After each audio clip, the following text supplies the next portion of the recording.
चलिए, अवनींद्रनाथ टैगोर पे हम लोग बात करते हैं, बहुत इंपॉर्टेंट है। और जिस तरह से मैंने कल आपको राजा रवि वर्मा के बारे में लेक्चर दिया है, आप मुझे उम्मीद है आप लोगों ने उसको अच्छी तरह तैयार कर लिया होगा। आज का भी बहुत इंपॉर्टेंट है। चलिए आइए शुरू करते हैं। अवनींद्रनाथ टैगोर,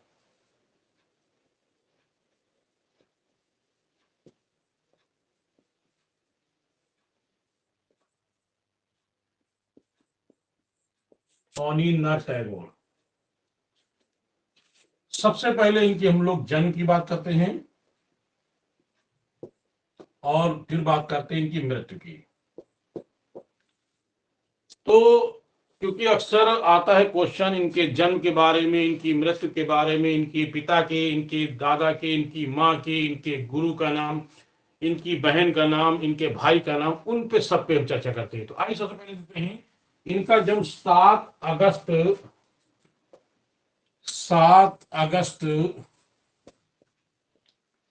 1871 में कलकत्ता के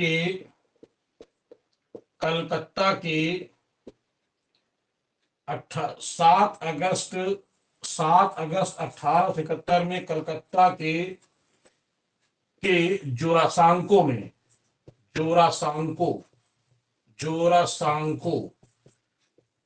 में जन्माष्टमी के दिन, किसमें हुआ था? जन्माष्टमी के दिन। कब तो नहीं रहा है, ठीक है। इस दिन 7 अगस्त 1871 में कलकत्ता के जोरासांको नामक स्थान में जन्माष्टमी के दिन इनका जन्म हुआ था। आइए मृत्यु की बात करते हैं। इनकी जो मृत्यु हुई है, इनकी मृत्यु 5 दिसंबर 1951 में कलकत्ता में ही इनकी मृत्यु हुई है। तो ध्यान रखिएगा, इनकी मृत्यु कब हुई है तो कहेंगे 5 दिसंबर 1951 में कलकत्ता में इनकी मृत्यु हुई थी। ठीक है, अब बात करते हैं इनके हम दादा का नाम। इनके दादा का नाम था गिरीन्द्रनाथ टैगोर। क्या नाम था इनके दादा का नाम? गिरीन्द्रनाथ टैगोर। गिरीन्द्रनाथ टैगोर इनके दादा का नाम। इनके पिता का नाम था गुणेंद्रनाथ टैगोर। गुणेंद्रनाथ टैगोर। इनके चाचा का नाम था रविंद्रनाथ टैगोर। रविंद्रनाथ टैगोर। इनके बड़े भाई का नाम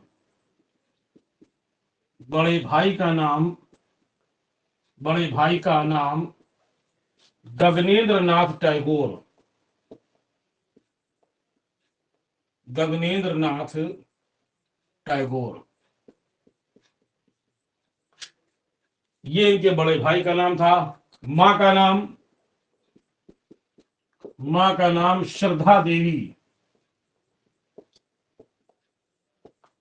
पत्नी का नाम सुहासिनी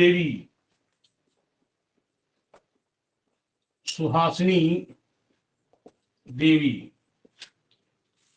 ठीक है, बहन का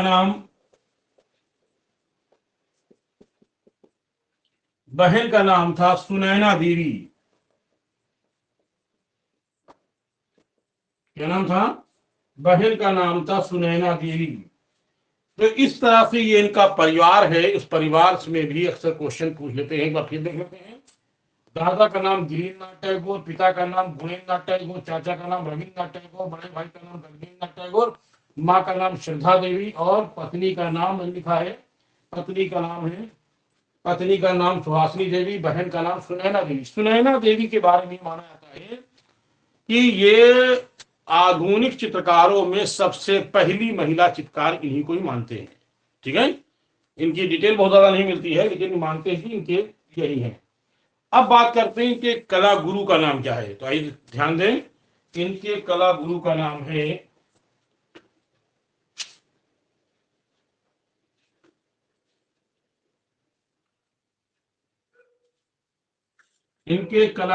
नाम है सिनोर गिल हार्डी। अनिल टैगोर के कला गुरु का नाम है सिनोर गिल हार्डी। क्या नाम है इनके इनके कला गुरु का नाम है सिनोर गिल हार्डी, याद रखिएगा, ठीक है, सिनोर गिल हार्डी। अनिलनाथ टैगोर को, ध्यान देना, अनिलनाथ टैगोर को भारतीय चित्रकला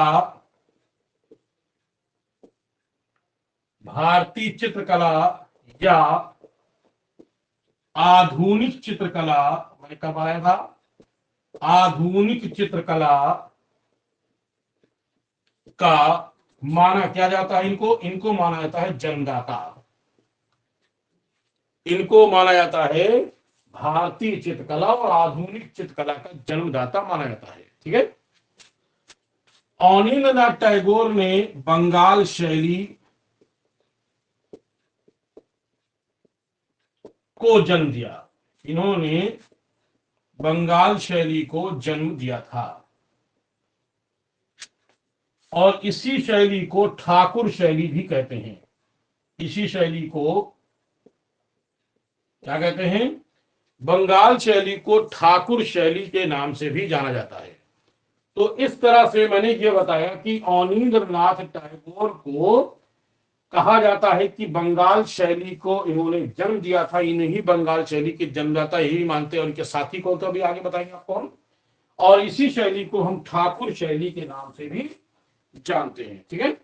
आइए आगे बढ़ते हैं।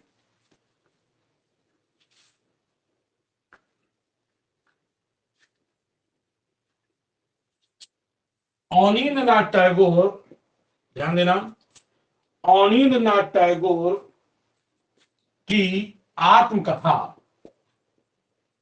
पुस्तक का नाम है जोरासांको धारे। क्या नाम है, इनकी आत्मकथा पुस्तक का नाम है जोरासांको धारे। बिल्कुल सही है, जोरासांको धारे। ये इनकी आत्मकथा पर आधारित पुस्तक है, याद रखिएगा, इनकी आत्मकथा पर आधारित पुस्तक का नाम है जोरासांको धारे, ठीक है। तो अनिलनाथ टैगोर की जो पुस्तक है उसका कहते हैं जोरासांको धारे। चलिए आगे बढ़ते हैं लोग। अब हम लोग शुरुआत करते हैं इनके बारे में कि अनिलनाथ टैगोर मूल रूप से चित्रकार, शिल्पकार, साहित्यकार,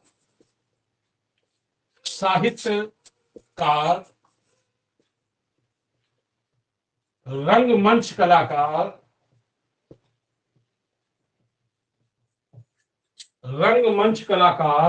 और कला शिक्षक के रूप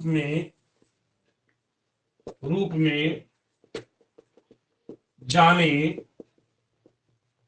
जाते हैं। इनको लोग कला गुरु भी कहते हैं।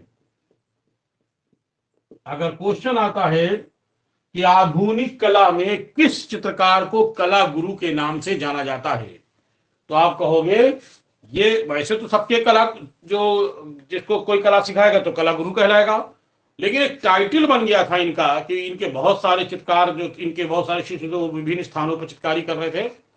तो अगर कहा जाता है कि कौन सा आधुनिक चित्रकारों में जो कलाकार को कला गुरु के नाम से भी जाना जाता है, बाकी मैंने सब बता दिया है, चित्रकार, शिल्पकार, साहित्यकार, रंगमंच कलाकार और कला शिक्षक के रूप में, यानी कला गुरु के रूप में जाने जाते थे, ठीक है। तो बचपन से इनको जो था, क्या था, बचपन से इनको चित्रकारी का शौक था।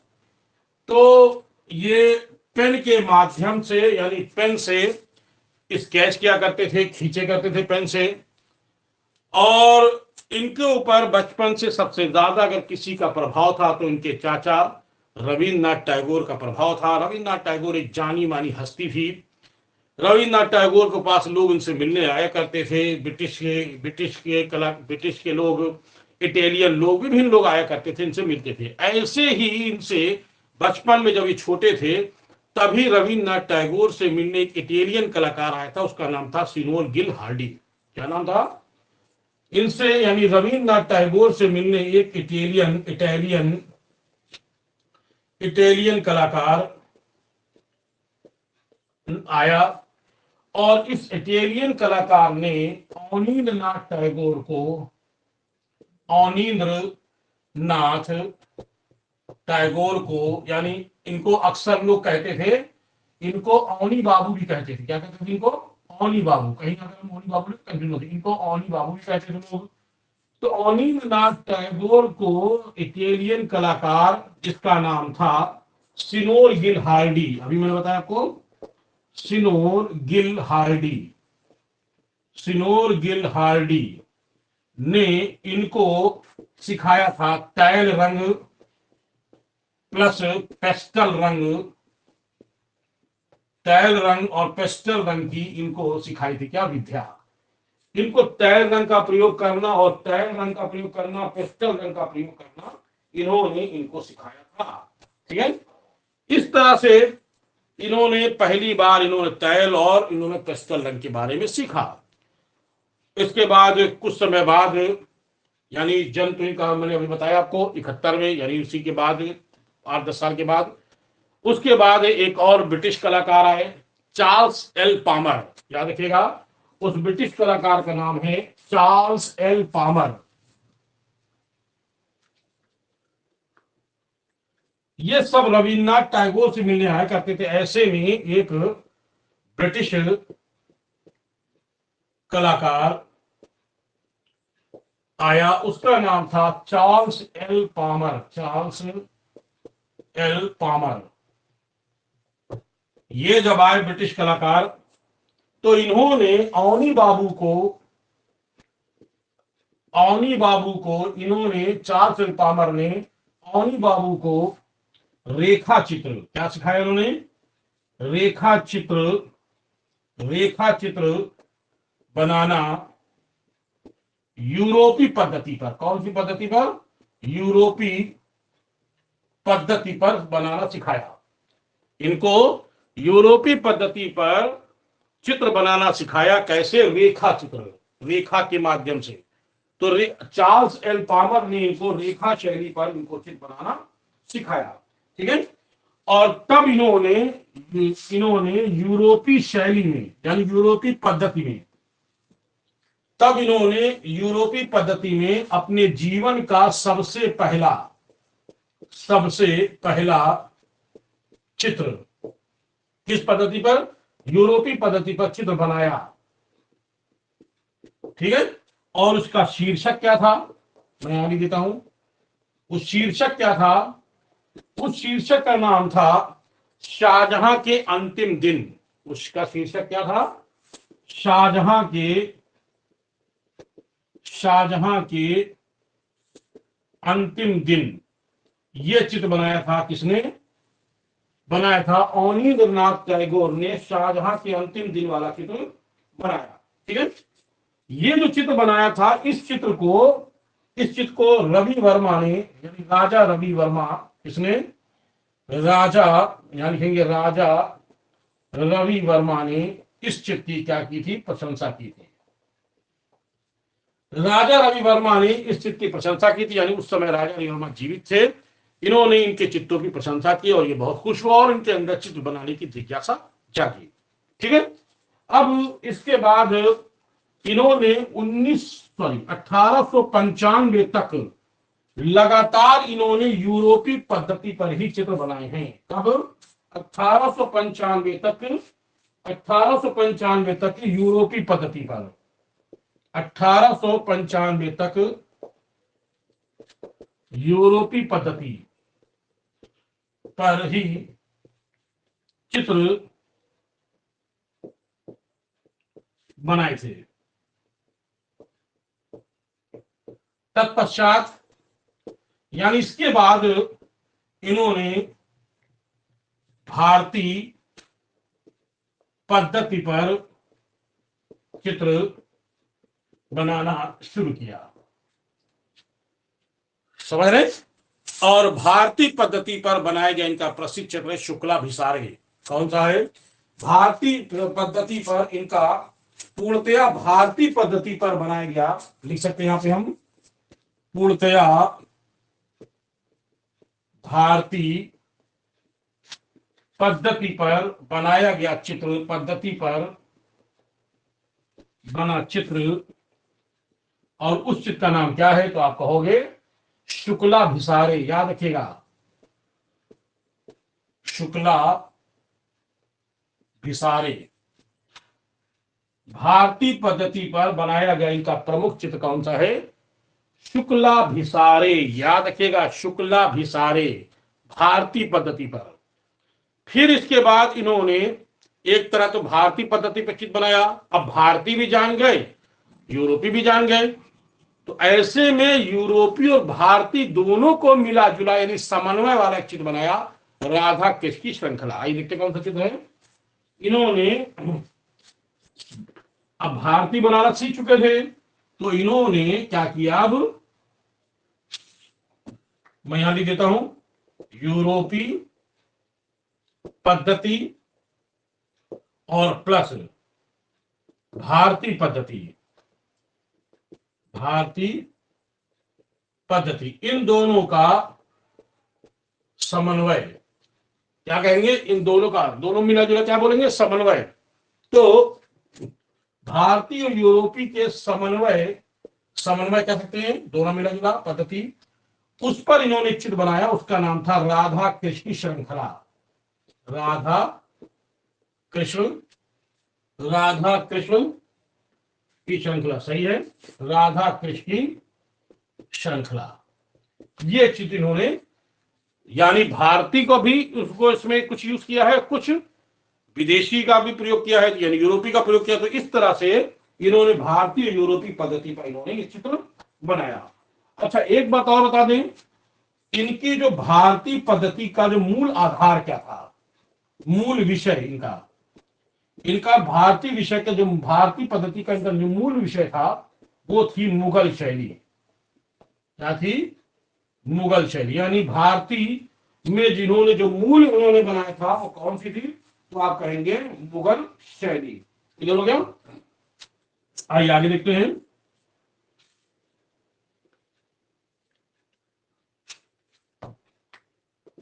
1895 में ये बन गए कलकत्ता स्कूल ऑफ आर्ट के उप प्रधानाचार्य। ठीक है, ये हो गए कलकत्ता स्कूल ऑफ आर्ट,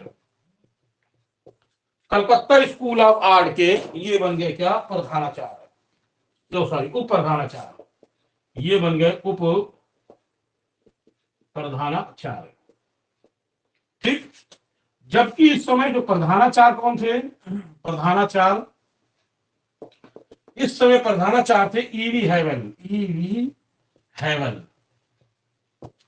ठीक है, इस समय प्रधानाचार्य कौन थे? ईवी हैवल। इनके साथ मिल करके, यानी ईवी हैवल के साथ मिल करके अवनींद्रनाथ टैगोर ने बंगाल में, यानी कलकत्ता बंगाल में एक नई शैली को जन्म दिया, उसे कहते हैं बंगाल शैली। यानी इन दोनों लोगों ने, इसने ईवी हैवल और प्लस कह सकते हैं यहां पर अवनींद्र, ईवी हैवल और अवनींद्र ने मिल करके तब इन्होंने एक शैली को जन्म दिया, उस शैली का नाम है बंगाल शैली। और इस पर इन्होंने ढेर सारे चित्र बनाए, एक शैली को जन्म दिया और उस पर ढेर सारे चित्र बनाए। क्योंकि शैली के जन्मदाता जो है अवनींद्रनाथ टैगोर या ईवी हैवल को मानते हैं, तो इसलिए अवनींद्रनाथ टैगोर क्या थे? टैगोर के थे, ठाकुर कहलाते हैं टैगोर। तो इस शैली को बंगाल शैली, टैगोर शैली, ठाकुर शैली, याद रखिएगा। क्या कहते हैं? इस शैली को टैगोर शैली, इस शैली को ठाकुर शैली, इतनी शैली के नाम से इसे हम जानते हैं। ध्यान रखिएगा, इस शैली को हम लोग टैगोर शैली, ठाकुर शैली, बंगाल शैली के नाम से जानते हैं।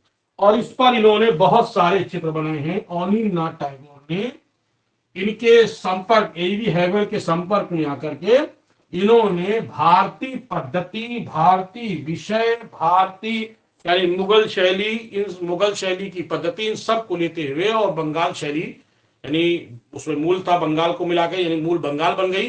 तो इस शैली पर आधारित उन्होंने बहुत सारे चित्र बनाए। आइए देखते कौन कौन चित्र बनाए हैं इन्होंने। इनसे जो चित्र बनाए हैं, जैसे बुद्ध का जन्म, जैसे बुद्ध जन्म, बुद्ध का जन्म, ठीक है। यह बुद्ध सुजाता, क्या है? बुद्ध सुजाता, बुद्ध सुजाता, बुद्ध व सुजाता, व सुजाता।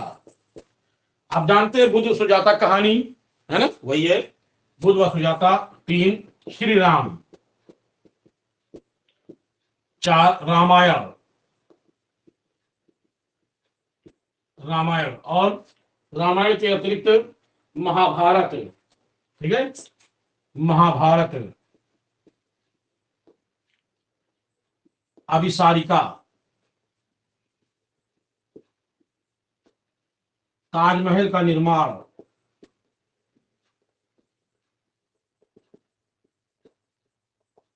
ताजमहल का निर्माण, ठीक है, ताजमहल का निर्माण, गीत गोविंद,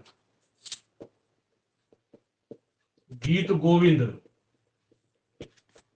ऋतु संहार, ऋतु संहार। ये सारे के सारे चित्र जो हैं इन्होंने अनिल टैगोर के साथ मिलकर के इन्होंने चित्र बनाए। और ये सारे के सारे भारतीय पद्धति पर थे और लगभग मूल विषय जो था वो मुगल शैली था। लेकिन शैली कौन सी है वो कहेंगे हम, क्या कहते हैं, बंगाल शैली। इसके अलावा उन्होंने कुछ श्रृंखलाएं बनाई थी। इसके अलावा इन्होंने कुछ श्रृंखलाएं भी बनाई थी, यानी श्रृंखला चित्र, इन्होंने श्रृंखला चित्र भी बनाए।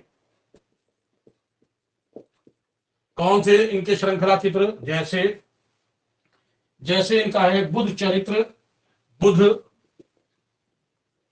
चरित्र श्रृंखला। ये क्या है? श्रृंखला, क्या कहेंगे? बुद्ध चरित्र श्रृंखला। कृष्ण मंगल, पहले और देख लें, कृष्ण चरित्र, कृष्ण चरित्र श्रृंखला। फिर क्या है? कृष्ण मंगल, क्या है? कृष्ण मंगल, कृष्ण मंगल श्रृंखला। उमर खय्याम, उमर खय्याम श्रृंखला। और है लैला मजनू श्रृंखला। क्या है? लैला मजनू श्रृंखला। तो इन्होंने कुछ श्रृंखला वाले भी चित्र बनाए हैं। अब भाई सीधी सी बात है, रविन्द्रनाथ टैगोर के भतीजे थे, नई नई चीज जानना चाहते थे और नए नए कलाकार, क्योंकि इसका कारण था रविन्द्रनाथ टैगोर के पास नए नए लोग आया करते थे। इसी बीच में 1902 में 3 कलाकार आए। एक का नाम जापानी कलाकार, एक का नाम था हिशिंदा, दूसरे का नाम था काम्पोराई, तीसरे का नाम था ताइक्वान। क्या नाम था? ध्यान देना, 1902 में 2, ध्यान देना, जापानी कलाकार आए थे 1902 में। जापानी कलाकार, और उन जापानी कलाकार, एक का नाम था हिशिंदा,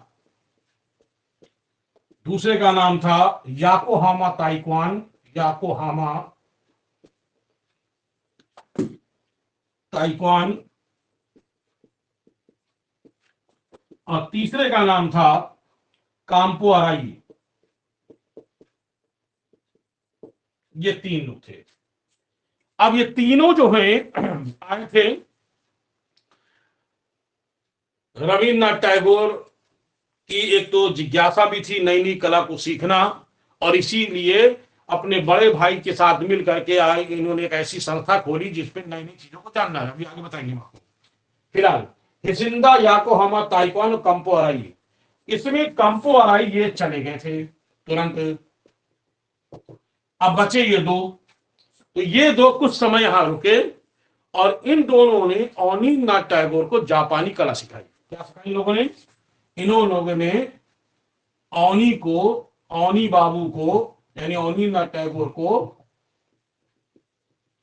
जापानी कला पद्धति सिखाई। ठीक है, याद रखिएगा क्या है, इन दोनों लोगों ने जापानी कला पद्धति सिखाई। ठीक है, क्लियर हो गया? तो इस तरह से जापानी पद्धति इन्होंने सीखा, लेकिन जापानी को सीखने के बाद अभी इनका मन नहीं भरा था, अभी और कला सीखना चाहते थे। इन्होंने फिर कौन सीखी? चीनी कला सीखी। जापानी के बाद इन्होंने चीनी, फारसी, चीनी कला, फारसी कला, ठीक है, श्याम कला। श्याम कला जो इंडोनेशिया की होती है, यानी जावा सुमात्रा इंडोनेशिया वाली, तो कौन सी? श्याम कला। ठीक है, फारसी कला और तिब्बती कला।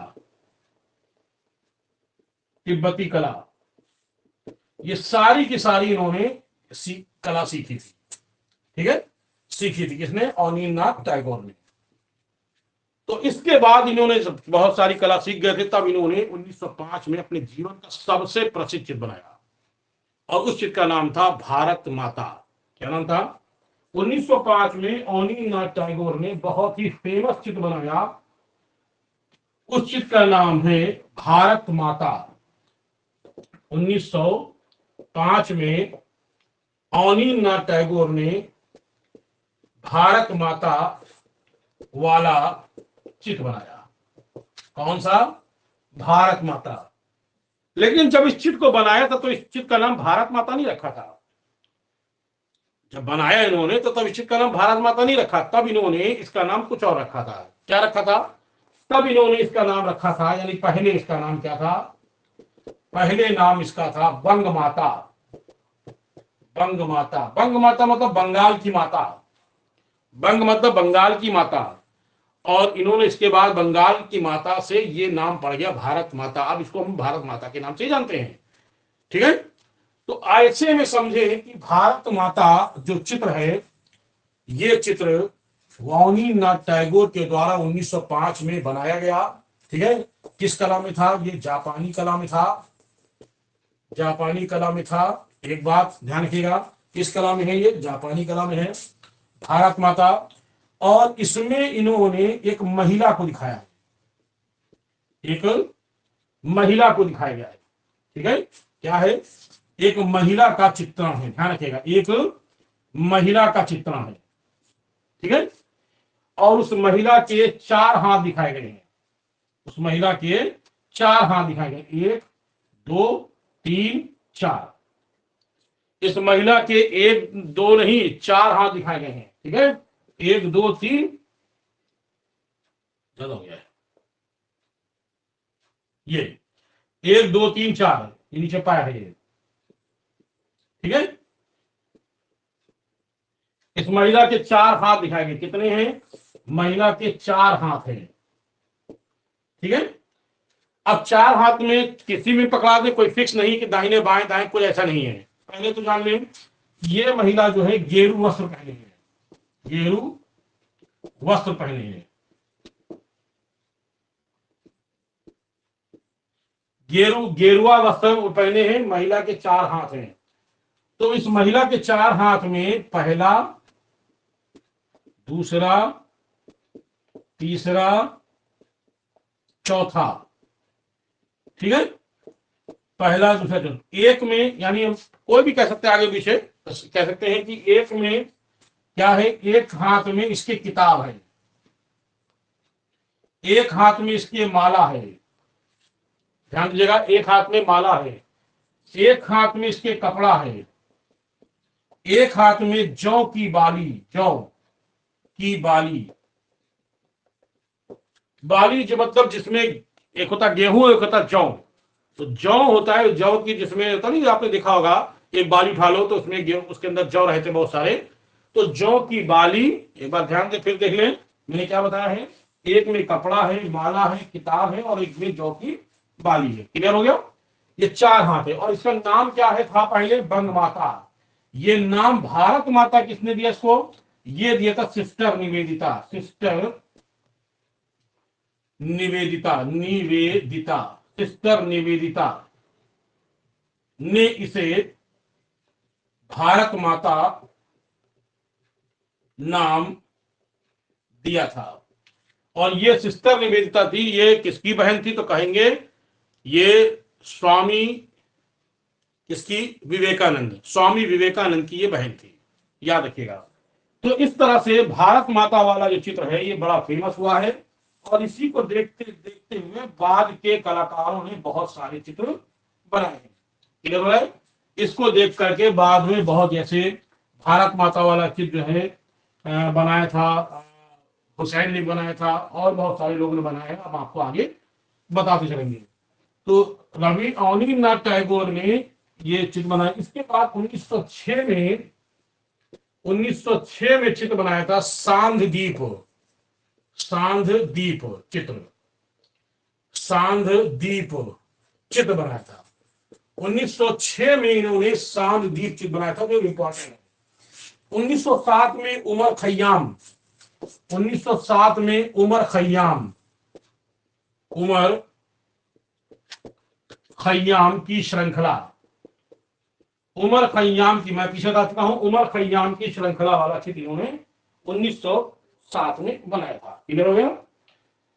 इसके बाद इन्होंने अपने भाई गगनेन्द्र नाथ टैगोर के साथ मिलकर के, गगनेन्द्र नाथ टैगोर नाम लेंगे, उन्होंने एक संस्था खोली थी 1907 में। ठीक है?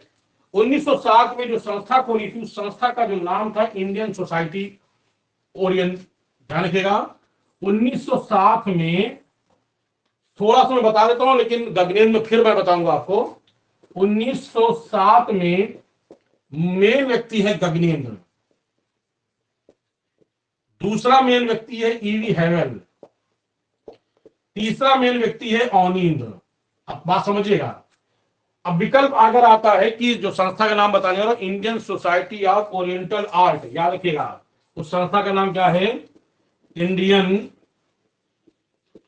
Society, Indian society, Indian society oriental, oriental of art. अब अगर ये आता है कब है तो स्थापित करेंगे 1907 में। क्या है संस्था? अगर क्वेश्चन आता है कि किसने स्थापित किया तो पहला नाम लेंगे आप गगनेन्द्र का। गगनेन्द्र विकल्प नहीं तो दूसरा है हैवेल का। और अगर हैवेल विकल्प नहीं है तो तीसरा लेंगे अवनीन्द्रनाथ टैगोर, यानी इन्होंने मदद की थी। ठीक है? योगदान है इसलिए मैंने बता रहा हूं। तो इंडियन सोसाइटी ओरिएंटल आर्ट एक संस्था खोली, एक संस्था खोली। इस संस्था का उद्देश्य क्या था कि नए नए कलाकारों से मिलना और उनकी, नए नए कलाकारों से मिलना, विदेशी कलाकारों से भी मिलना और नई कला पद्धति को जानना और लोगों को बताना। क्योंकि गगनेन्द्र नाथ टैगोर एक ऐसा व्यक्ति था जो जिसने नई नई पद्धति शुरुआत की भारत में भी, जैसे घनवाद है और बहुत सारा काम इसने किया था। तो मैं गगनेन्द्र नाथ मैं बताऊंगा आपको। तो बस इतना जान लें कि इस संस्था के माध्यम से नई नई कला पद्धति को जानना था। नए कलाकारों से मिलेंगे तो नई पद्धति को जानेंगे, उनके विचार विमर्श को जानेंगे। तो इस संस्था के जो सभापति थे, ठीक है, लॉर्ड किचनर, क्या नाम था? Lord Kitchener. और उपसभापति थे सर जॉन वुडरॉफी। क्या नाम है? सर जॉन वुडरॉफी, वुडरॉफी, याद के लिए आप सर जॉन वुडरॉफी, ये सर जॉन वुडरॉफी। ठीक है? Sir John Woodroffe. तो ध्यान रखिएगा, मैंने कहा 1907 में गगनेन्द्र हैवेल अवनीन्द्रनाथ टैगोर ने Indian society of oriental of art संस्था खोली। संस्था के सभापति ये थे और उस सभापति ये थे। तो मेरी बात आप लोग समझ गए होंगे कि इस संस्था को खोल करके नई नई पद्धति को सीखना था। ठीक है? अब आइए आगे बात करते हैं अवनींद्रनाथ टैगोर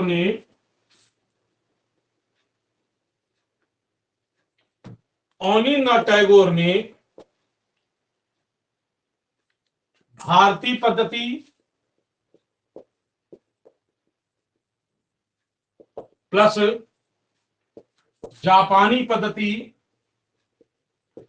को मिलाकर के एक नई पद्धति को जन्म दिया। उस पद्धति का नाम था वाश पद्धति।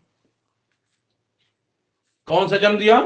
भारतीय पद्धति और जापानी पद्धति को मिलाकर के एक नई पद्धति को जन्म दिया और उस नई पद्धति का नाम था वाश पद्धति। इसकी रंग योजना कैसी होती है? इसकी रंग योजना धूमिल होती है। कैसी होती है? धूमिल। इसकी रंग योजना कैसी होती है? धूमिल होती है।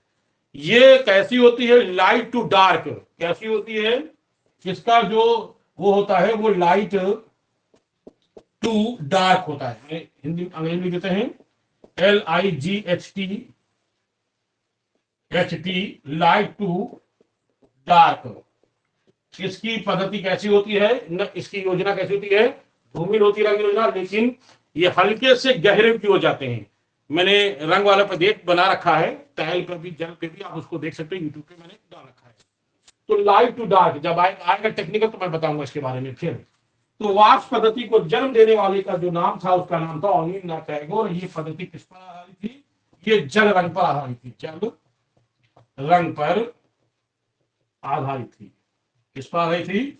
ये जल रंग पर आधारित थी। तो इस तरह से अवनींद्रनाथ टैगोर ने इस तरह से ये काम किया था, मैंने आपको बताया। अब बात करता हूं अवनींद्रनाथ टैगोर ने रविंद्रनाथ टैगोर के गीत, ध्यान देना, रविंद्रनाथ टैगोर के गीतों का चित्रण किया था। इन्होंने रविंद्रनाथ टैगोर के गीतों का चित्रण किया। क्या था? एक था चंडीदास और दूसरे था विद्यापति। इन दोनों का क्या किया था? इस पर चित्र बनाया था। ठीक है, देखिए एक बार फिर से। मैंने कहा रविंद्रनाथ टैगोर के गीत थे, उन गीतों पर इन्होंने चित्र बनाया था और इस चित्र पर, इन दोनों चित्रों में इन्होंने किस विधि का प्रयोग किया है? जल रंग। इसका प्रयोग किया है? जल रंग का प्रयोग। इस पर इन्होंने जल रंग का प्रयोग किया है। ध्यान रखिएगा, जल रंग का प्रयोग किया है रविंद्रनाथ टैगोर के इस गीत पर। इसके अलावा हम बात करते हैं रविंद्रनाथ टैगोर के नाटक। रविंद्रनाथ टैगोर के नाटक, क्या नाम है नाटक का नाम? एक का नाम है डाकघर और दूसरे का नाम है फाल्गुनी। इन दोनों पर अवनींद्र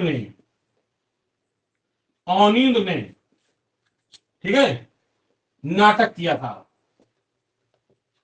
नाटक का मतलब प्ले किया था, खेला था। ठीक है, जैसे होता नहीं पहले होते थे नाटक, जैसे फिल्म होती है इसी तरह से पहले नाटक, अभी भी नाटक हम लोग देखते हैं। तो अवनींद्रनाथ टैगोर ने इस पर नाटक किया था, इसीलिए इनको रंगमंच कलाकार के रूप में भी जाना जाता है। ध्यान रखिएगा, इसीलिए इनको क्या कहते हैं? रंगमंच कलाकार। इसीलिए इनको रंगमंच कलाकार के रूप में भी जाना जाता है। अवनींद्रनाथ टैगोर को रंगमंच कलाकार के रूप में भी जाना जाता है। क्लियर हो रहा है आप लोग को? अब अवनींद्रनाथ टैगोर 1905 में ये कलकत्ता स्कूल ऑफ आर्ट के ये बन गए प्रधानाचार्य। ये बन गए 1905 में कलकत्ता स्कूल ऑफ आर्ट के प्रधानाचार्य। इन्होंने बहुत सारे शिष्यों को, अपने शिष्यों को कला सिखाई, चित्रकारी सिखाई। इसलिए इनको एक अच्छा शिक्षक, कला शिक्षक, कला गुरु के रूप में जाना जाता है और इनके बहुत सारे शिष्यों ने अनेक कला संस्थानों में अपना योगदान किया है, जैसे, ठीक है, जैसे, तो इनके प्रधानाचार्य थे, प्रधानाचार्य बने थे, इनके अनेक शिष्य थे, इनके अनेक शिष्य थे, और इन्होंने अपना अपना योगदान किया। जैसे सबसे पहले नंदलाल बसु, नंदलाल बसु, ये कहां थे? कला भवन शांति निकेतन, शांति निकेतन। ये नंदलाल बसु शांति निकेतन में थे, ठीक है। दूसरे कौन है? असित कुमार हलदार, असित कुमार हलदार, ये कहां थे? लखनऊ कला विद्यालय, लखनऊ कला विद्यालय में ये अपना योगदान किए हैं, ठीक है। इसी तरीके से शैलेंद्र नाथ डे, तीसरा शैलेंद्र नाथ डे, शैलेंद्र नाथ डे, इन्होंने कला भवन जयपुर, कला भवन जयपुर में अपना योगदान किया है, इन्होंने कला भवन जयपुर में अपना योगदान किया है।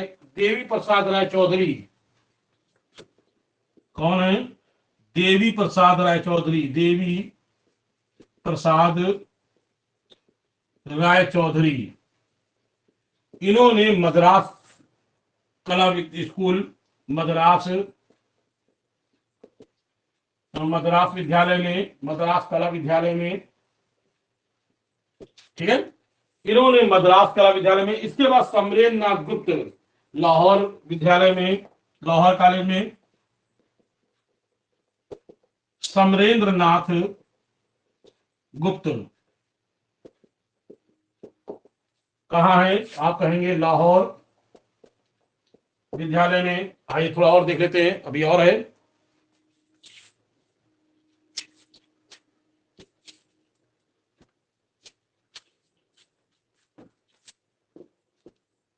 फिर इसके बाद है आपके शारदा चरण उकील, शारदा चरण उकील, ये है दिल्ली विद्यालय में, दिल्ली कला विद्यालय में या दिल्ली स्कूल में, ठीक है, शारदा चरण उकील। इसके बाद है 7 नंबर छितेंद्र नाथ मजूमदार, क्या है? छितेंद्र नाथ मजूमदार, और ये कहां थे? तो ये कहेंगे इलाहाबाद विश्वविद्यालय में, इलाहाबाद विश्वविद्यालय में।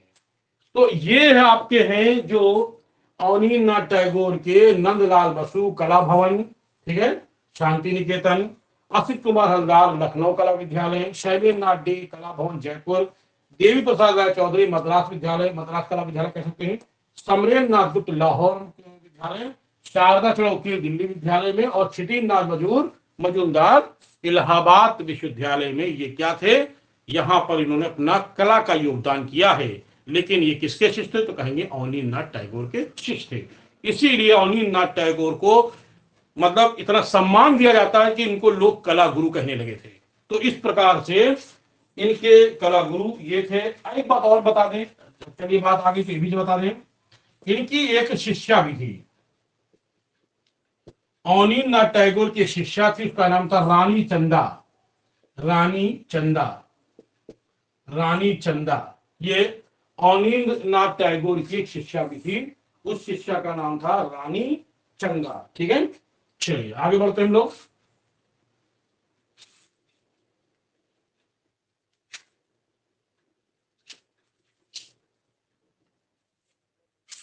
इसके आगे देखते हैं। तो मैंने कहा 1905 में कलकत्ता स्कूल ऑफ आर्ट के प्रधानाचार्य थे। चलिए अच्छी बात है भाई। लेकिन क्या था कि यहाँ बहुत सारे नए नए बच्चे थे, आके सीखते थे, कला सीखते थे, बेसिक चीजें नहीं जानते थे। तो क्योंकि बड़े भाई प्रधानाचार्य थे, तो इन्होंने बेसिक चित्रकला सिखाने के लिए, ठीक है, कहा Calcutta school of art, Calcutta school of art में बेसिक चित्रकला सिखाने के लिए चित्रकार ईश्वरी प्रसाद वर्मा को नियुक्त किया था। ठीक, और ये किस शैली के हैं तो आप जानते हैं, ये कंपनी शैली में काम करते थे। किसमें? कंपनी।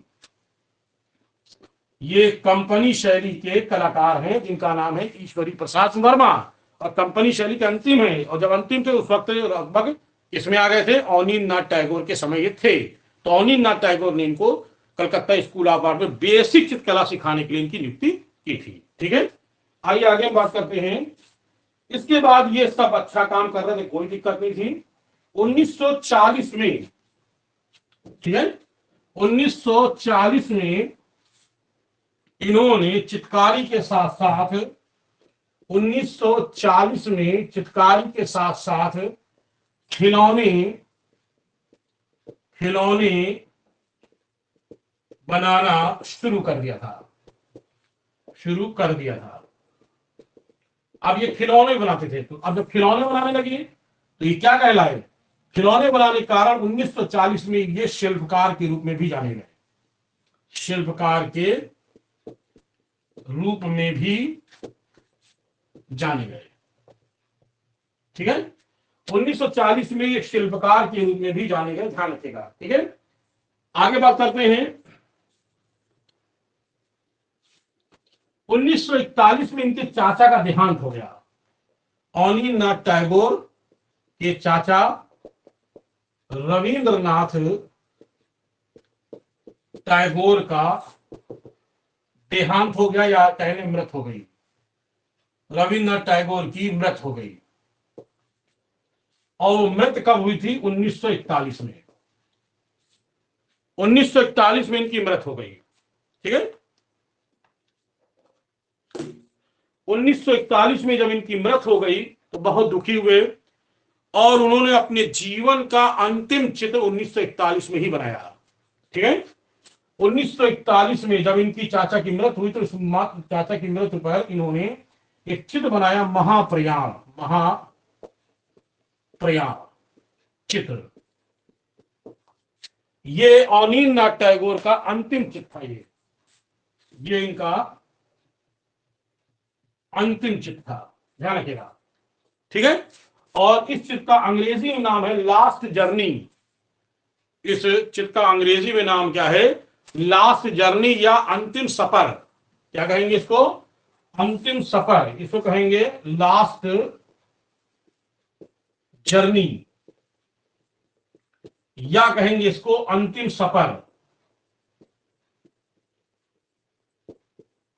ठीक, इसे हम लास्ट जर्नी कहेंगे, या अंतिम सफर कहेंगे, या महाप्रयाण कहेंगे।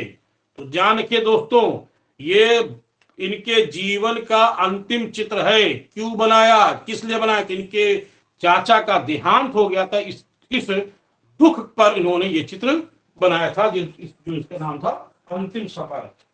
इसके बाद इसके साथ साथ इन्होंने अपने जीवन में बहुत सारी पुस्तकें लिखी हैं। तो ये एक साहित्यकार इस रूप में, ये एक साहित्यकार के रूप में भी जाने जाते हैं। क्या है? साहित्यकार। तो इन्होंने कुछ पुस्तकें लिखी हैं, कुछ पुस्तकें लिखी और कुछ का अनुवाद किया है। तो जैसे बूढ़ो बंगला, आइए देखते कौन कौन सी है। जैसे इनकी भूत परी बूढ़ो बंगला, पहले देख ले बूढ़ो बंगला, भूत परी,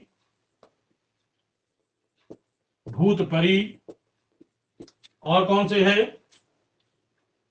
राज कहानी, Shakuntala,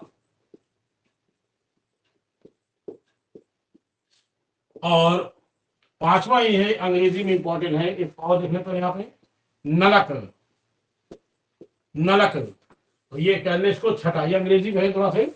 the introduction to India, the introduction, introduction,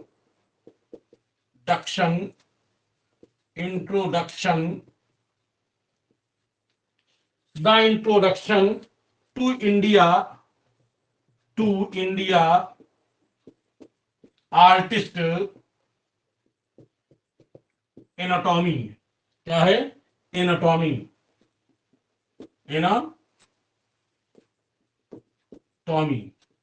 ये इनकी अंग्रेजी में इंपॉर्टेंट है, अधिकतर ये सब बांग्ला भाषा में है, लेकिन ये अंग्रेजी में है। The introduction to India artist anatomy. Anatomy याद रखेंगे तो इतना ही काफी है, आपको पकड़ लेंगे। एनाटॉमी जरूर शब्द आएगा, याद रखिएगा, भले ही आपको कोई शब्द नहीं याद रहे, एनाटॉमी याद रखिए। बाकी जैसे बूढ़ो बंगला, अनल, ठीक है, नलक, है ना, भूतपरी और राज कहानी, बूढ़ो बंगला, ये इनकी प्रसिद्ध पुस्तकें हैं जो इन्होंने बंगला और अंग्रेजी भाषा में लिखी थी। ठीक है, इसके अलावा इन्होंने बंगला भाषा में 1921 में इन्होंने बंगला भाषा में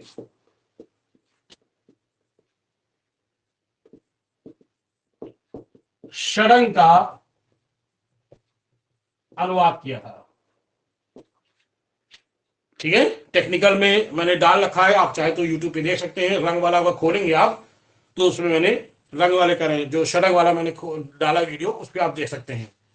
तो षडंग वास्तव में ये 11वीं शताब्दी के यशोधर पंडित के द्वारा जयमंगला पुस्तक की, तो जयमंगला का बंगला भाषा में अनुवाद करके उन्होंने षडंग का अनुवाद किया था।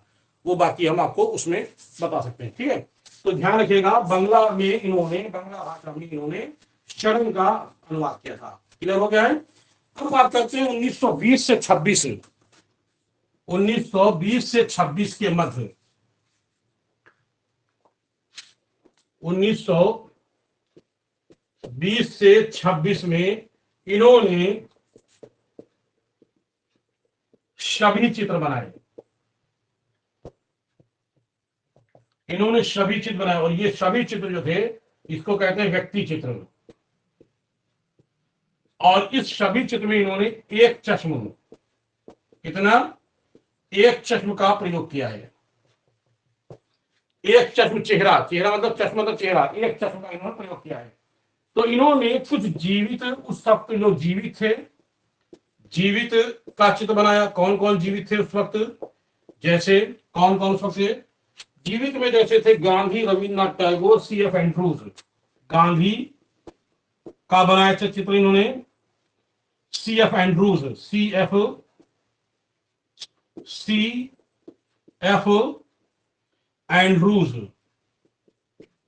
एंड्रूज और रविन्द्रनाथ टैगोर। किसका? रविन्द्रनाथ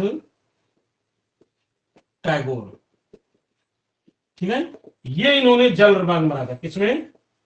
मैं इनको क्यों बता रहा हूं, इसलिए बता रहा हूं कि आगे तैल रंग में इनके बड़े भाई बनाएंगे। ठीक है, तो मैं इसलिए बता रहा हूं कि इनके भाई ने तैल रंग में बनाया था, इन्होंने जल रंग बनाया, इसलिए मैंने यहां बता दे रहा हूं पहले से ही। तो इन्होंने जल रंग में इन्होंने ये चित्र बनाया था, जिसका नाम था रविन्द्रनाथ टैगोर ने का चित्र बनाया था। ये था। क्लियर हो गया आपको? अब बात करते हैं रविन्द्रनाथ टैगोर की कुछ चित्रकारों ने आलोचना की है।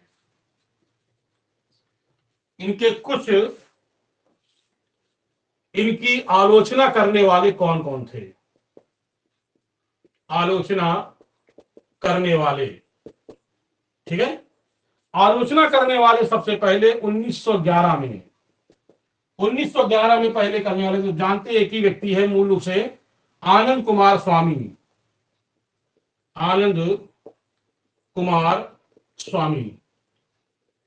इन्होंने रवि वर्मा की भी आलोचना की थी। ठीक है, तो 1911 में आनंद कुमार स्वामी ने इनकी आलोचना की। 1950 में प्रदोष दास गुप्ता, नंबर 2, 1950 में आलोचना किसने की थी? प्रदोष दास गुप्ता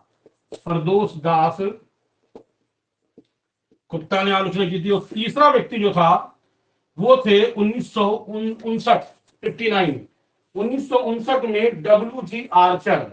याद रखिएगा, 1959 में डब्ल्यू जी आर्चर, खाली आर्चर लिख दे रहे हैं, इन्होंने आलोचना की थी। अब लास्ट है इनके प्रमुख चित्र देख लेते हैं, बस इसके बाद आपका ये क्लोज हो जाएगा। इनके प्रमुख चित्र,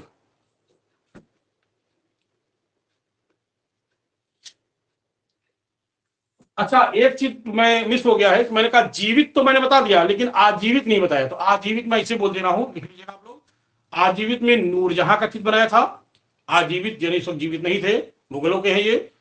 और औरंगजेब का चित्र बनाया था, और आलमगीर सेकंड का चित्र बनाया था। ये तीनों लिख लीजिएगा, ठीक है। अब आइए आगे बात करते हैं इनके प्रमुख चित्र।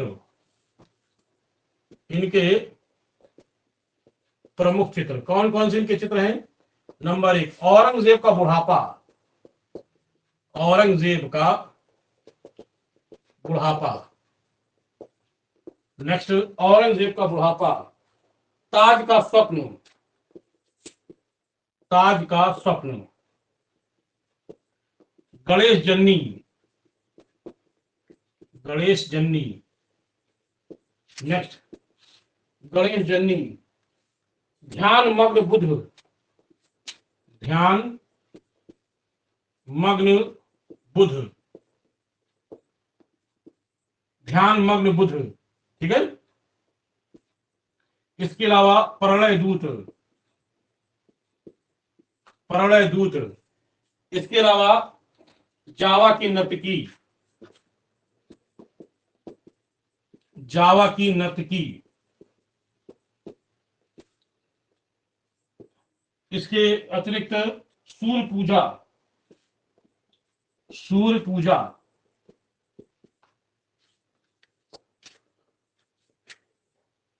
Arabian Arabian Nights. Arabian Night की श्रृंखला। क्या है? अरेबियन नाइट की श्रृंखला। इसके अलावा है भिक्षा देवदासी। भिक्षा देवदासी। चैतन्य। चैतन्य, ठीक है। भिक्षा देवदासी, चैतन्य। माया मृग। माया मृग। कजरी। कजरी। इसके अलावा है कजरी। इसके बाद है जाड़े में जाड़े में जाड़े में दूर कोहरे में झांकता ताजमहल। झांकता ताजमहल। और लास्ट है शाहजहां के द्वारा ताज की अंतिम झांकी। शाहजहां के द्वारा ताज की अंतिम झांकी। ये चित्र बनाया, और ये सारे के सारे चित्र मैं लिख देता हूं। ये सारे के सारे चित्र रविंद्रनाथ टैगोर के बड़े पुत्र टोपू धवल, क्या नाम था, सॉरी, अवनींद्रनाथ टैगोर के बड़े पुत्र टोपू धवल, अवनींद्र के पुत्र का नाम था टोपू धवल। धवल ने सारे चित्र रविंद्र भारती ट्रस्ट, इसको सारे के सारे चित्र किसको दिया था? रविंद्र भारती ट्रस्ट कहने हैं, सोसाइटी कहने हैं। सारे चित्र रविंद्र भारती सोसाइटी को सौंप दिया था।